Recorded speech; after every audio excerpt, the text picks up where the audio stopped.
Gun violence is hitting close to home for more and more Americans. 13 mass shootings in the U.S. have been reported since Friday. In each incident, at least 4 people were shot or killed. In one attack over the weekend, 3 people were killed and more than a dozen others injured outside of a nightclub in Chattanooga, Tennessee. And another 3 people died in a shooting in Philadelphia's popular South Street Saturday night. And Jericka Duncan has more on that. Surveillance video shows the moment the shooting unfolded. People running for their lives as gunfire sprayed into the crowd. I woke up thinking, I got to see what happened there. Maureen Long says she heard the gunshots from her apartment. After Buffalo, Uvalde, here, right here, we have to do something. It's a sentiment echoed by the city's district attorney, Larry Krasner. We have 120 guns for every 100 human beings. That's ridiculous. This is supposed to be a country of human beings, not a country of guns. 211 homicides so far this year, 743 non-fatal shooting victims. What is the city to do? The city is to change.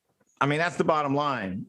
The latest CDC data reveals a nearly 35% increase in firearm deaths nationwide from 2019 to 2020, with guns accounting for 79% of all homicides in the U.S. The country also recorded its most annual gun deaths ever, more than 45,000. Now, into 2022, we're seeing increases in many forms of violence. And of course, we've seen some increases in mass shootings as well. Daniel Webster leads the Center for Gun Violence Solutions at Johns Hopkins University. He said gun violence has continued to rise in the last 2 years and pointed to reforms with wide public support like tighter licensing laws and comprehensive background checks as evidence-based solutions. The problem is the disconnect between what the public say they want and support and what policymakers actually act upon.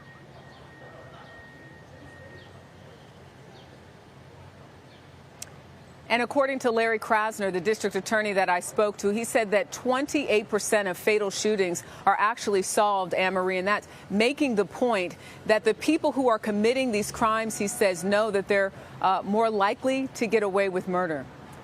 Let me ask you a couple of questions about this latest incident on South Street there in Philly. What do we know about the investigation? Where does it stand? Do they have anyone in custody?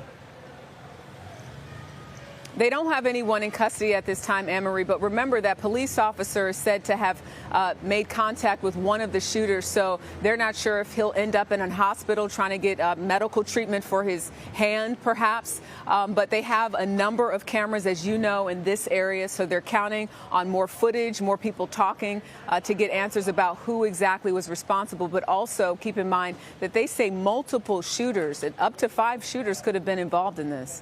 And what sort of reaction are we getting from state lawmakers to this? Well, the governor, Tom Wolf, tweeted out yesterday in reference to legislators. He said basically it's time to stop just talking and act. What that means, we will see. We've heard this time and time again whenever there's something tragic. And then you have other city council members who are basically saying, the violence and the gun violence in particular in this city is not new. The fact that you have people gathering in a place like South Street, or if it was in Center City, that's when people get concerned and worried, because I think they look at these types of shootings as, oh, it only happens there. Well, now we're seeing more and more that it's happening everywhere. It's a great point. Jericka, thank you very much. So for more on this, we want to bring in Pennsylvania Congressman Dwight Evans. He represents the state's 3rd district, which covers the section of downtown Philadelphia where the shooting happened. Thank you so much for joining us. We've been talking a lot in the news about mass shootings, and part of it is triggered by what happened in Buffalo, what happened in Uvalde, Texas. But I almost put those mass shootings in a different category than what we saw happening over the weekend in Philadelphia.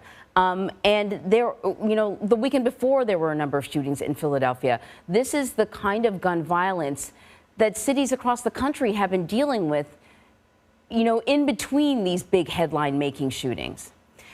I know in May, a Pennsylvania appeals court rejected the city's most recent attempt to overturn a state law that prevents Philadelphia from enacting its own gun regulations. Because we can talk about mental health issues or hardening schools, but the factors that lead to the kind of violence that we saw on South Street are in some ways different. And so Philadelphia has been trying to be able to enact its own laws. Can you talk about the difference it would make if the city of Philadelphia would have more control over regulating guns within its boundaries?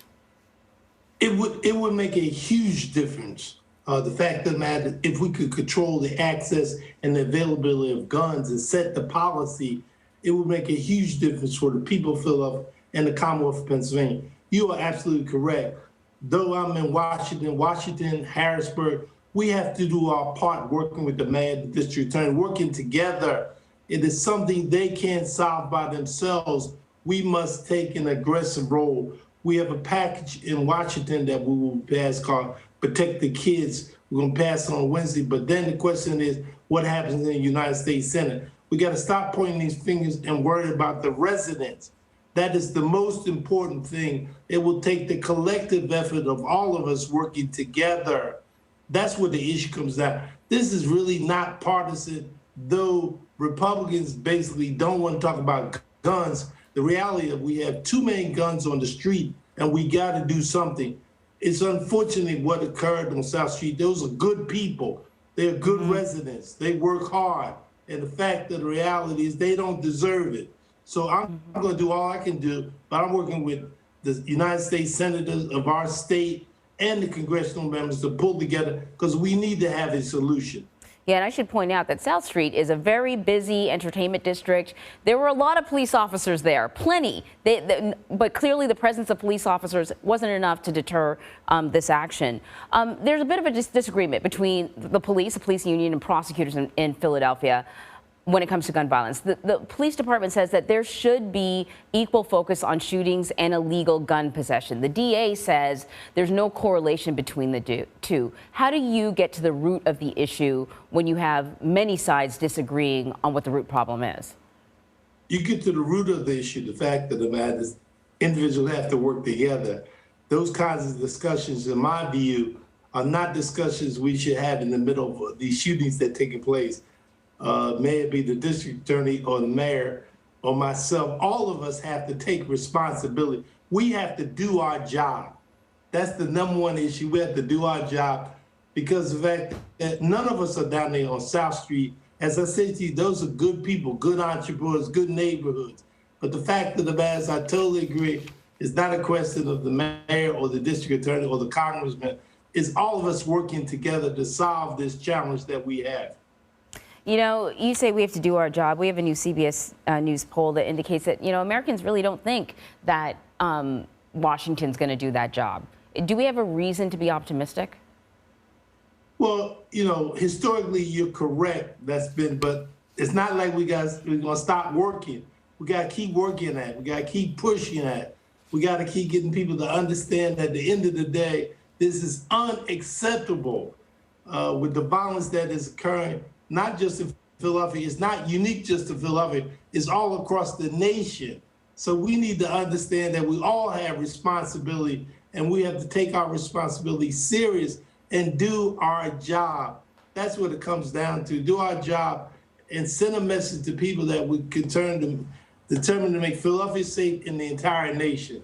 Well, let's hope so, Congressman. You know, Philadelphia is what the place I've chosen to be my home, and it was heartbreaking to wake up and read those headlines because I know that South Philly and South Street, it's a vibrant, fun, great place to go, and it breaks my heart that the country will be reading these headlines and getting an impression of Philadelphia that is only really just, you know, a part of what Philly has to offer. Congressman, you're absolutely right. It's a great street, great activities. I go there. We encourage others. We got to do our job. We got to pass the necessary legislation and deal with these guns. All of us have to work together, city, state, and federal, all hands on deck. Yeah, you got it. Congressman, thank you very much.